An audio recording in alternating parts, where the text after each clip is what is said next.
Years ago, in the height of summer, my father told my brother and me a story. He only told it once, and he refused to speak of it ever again. When he was a young man, in the year of the false spring, a great southern lord held the largest tourney Westeros had ever seen, in the largest castle Westeros had ever seen.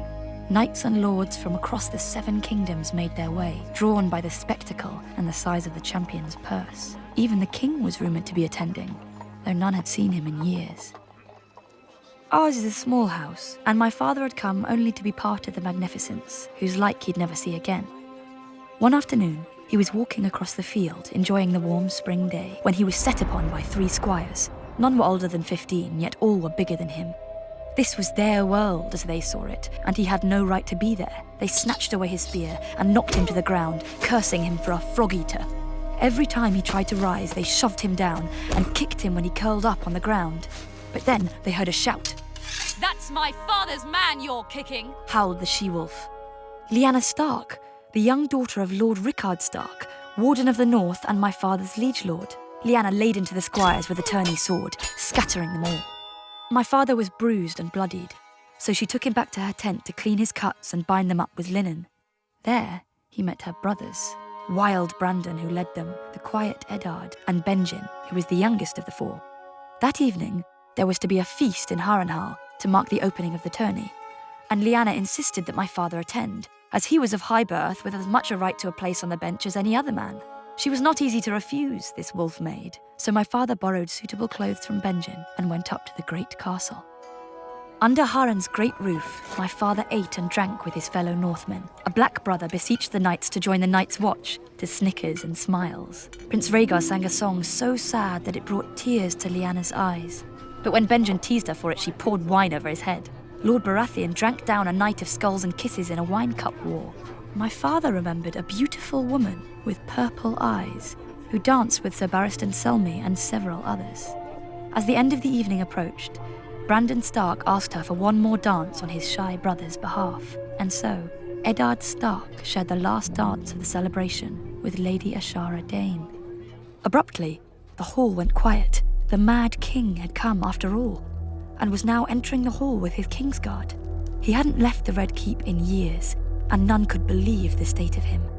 His long yellow fingernails, tangled beard, and ropes of unwashed, matted hair made his madness plain to all. Nor was his behaviour that of a sane man, for in the blink of an eye he could go from hysterical laughter to weeping to rage. But when he commanded Sir Jaime Lannister to kneel before him and swear the oath of the Kingsguard before half the lords of the realm, a cheer burst from the crowd, for Sir Jaime was much admired for his courage, gallantry, and skill with a sword. Amidst all this merriment, my father spied the 3 squires who'd attacked him, attending their knights. Lyanna saw them too, and pointed them out to her brothers. "I could find you a horse and some armour that might fit," Benjen offered. My father thanked him, but gave no answer. Our people sit a boat more often than a horse, and our hands are made for oars, not lances. Much as he wished to have his vengeance, he feared he would only make a fool of himself and shame his people. Eddard had offered my father a place in his tent that night, but before my father slept, he knelt on the lake shore, looking across the water to the Isle of Faces, and said a prayer to the old gods. The next day in the tourney, the 3 knights whose squires had beaten my father unseated their opponents and earned a place among the champions. But late in the afternoon, as the shadows grew long, a mystery knight appeared in the lists. He was short and clad in ill-fitting armour cobbled together from different suits. On his shield was painted a heart tree of the old gods, a white weirwood with a laughing red face. The mystery knight dipped his lance before the king and rode to the end of the lists, where the 5 champions had their pavilions. You can guess the 3 he challenged. Whoever the mystery knight was, the old gods gave strength to his arm. All 3 knights fell before him. None were well loved, so the common folk cheered the Knight of the Laughing Tree, as the new champion was soon called. When his fallen foes sought to ransom their horses and armour, the Knight of the Laughing Tree's voice boomed through his helm and told them, "Teach your squires honour. That shall be ransom enough." Once the defeated knights chastised their squires sharply, their horses and armour were returned. And so, my father's prayer was answered. The king was furious. In his madness, he suspected a traitor in his midst. Perhaps even the newly made Sir Jaime Lannister, whom he had already sent back to the Red Keep. That night, the king asked Lord Robert Baratheon to take to the lists and unmask the Mystery Knight, declaring him no friend of his. But the next morning, when the heralds blew their trumpets and the king took his seat, the Knight of the Laughing Tree had vanished.